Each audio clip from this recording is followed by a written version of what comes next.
Hundatti roozaan mana namaa deemtee tumamtii, mana buniin deemtii, mana namaa deemtee hawwii irratti wantoota akkasii dalaydii. Ani dhugaa rabbii isiniin jedha gaaf hawwii irratti waan akkasii dalaydu gaaf buniin irratti immoo deebitee waan akkasii dalaydu. Kaleessa viidiyoo isiin hojjete irratti argitanii jirtanii bunii irratti waan isiin dalayde ergasii mootuyyuu bunii waan isirratti dalayde jechuudha. isi hawwi irratti waan akkasii dalayde dhifama buniin immoo arra deebite waan akkasii dalayde. Assalaamu alaykum wa rahmatullahi wa barakatuh. Jirtu akkam nagaa keessanii fayyaa keessanii jecha anallee alhamdulillah galata rabbii nagaan jira yoona eegeen jira isinirraa babbadeen jira viidiyoo lokaan hojjechaan jiru shaqqamma xaqqamman immoo waroonni nama jala deemtanii nama arrabsitan kun akkattas keessa ta'aa jira argitanii. Akka sisin jechu barbaade hordoftoota kabajamtoota kiyyaa roozaan mandaruma namaa maal godhuu deemti, maal gootii mana namaa deemti, maal gootii tumamti, maal gootii hubamti. Ana bakka banaa ajaa'ibaa bara. Kaleessa hawwii irratti waan isin dalayde argitan viidiyoo san jechu viidiyoo hawwii irratti isin dalayde san rabbiin olcheen buniin isirratti dalayde jechuudha. Buniin arra maal isii godhaa jirtu waan isii godhaa jirtu argitanii fakkeessiteetiniin malee achi jette bootte roozaan jechuudha. Roza habibti asin dura waan buniin sirratti hojjatteen beekamti ammallee mootuyyuu akkasuma tolkaatee mana roozaa dhayte mana roozaa kadhayte mana bunii kadhayte dhifama mana bunii dhayte buniin akkasirratti sijjeessa ati bakka dalga namni keessa keetti amma fakkeenyaaf waan keessa kiyyaa qabu akka biraanki fakkiisee waan tokko fakkiisee sitti majuudha.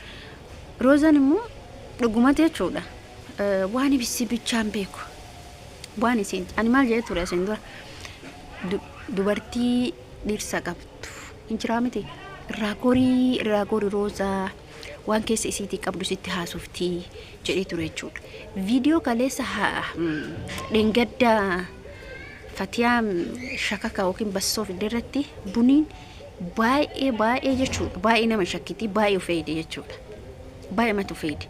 Roozaan mana namni waa ajjeesuu hin danda'a kamtu hojjetanii bakka wanna miti qaruuti akkasiiti miti fayyaalettiidha. Isiin nama hamuma kana hunda gootu maaliif bakka ngorre namarra maal rakkoo qaba. Intala san beeytaa intala san wajjin jirtaa intala san waan beeytuu fi shakkiteetini nama beeka gizi sa'aatii sanitti namni jechuun nas beefi waan qabu garaa isaa keessaa fitata maaliif du'an barbaadu kanas beefi tana bar ajjeesuu fi lubbuu seetan argu ajjeesuun barbaadu gaafa azalaatu wanni godhan hin jirtuu fi malee gaafa azalaa miti ree guyyaa ofii biran darbani garuu jechuudha. Ani kana jaabe bar garuu dhugaa rabbii isin hin jaamiti. Roozaan tun baay'ee miskiina turte wallahi lasiin gisee isiin akkas gootu sanii gisee isiin ammallee akkasitti maal gootee himi isii wajjin jirtaa gaafa isin durallee waan jechan garuu ani maaliif isinitti fakkaata wanni isin jechuu barbaadee fi rab zajaa namaa olteen bultuudha na fakkaate maaliif isin jedhe kaleessa hawwii irratti waan isin hojjetaa turte argitanii.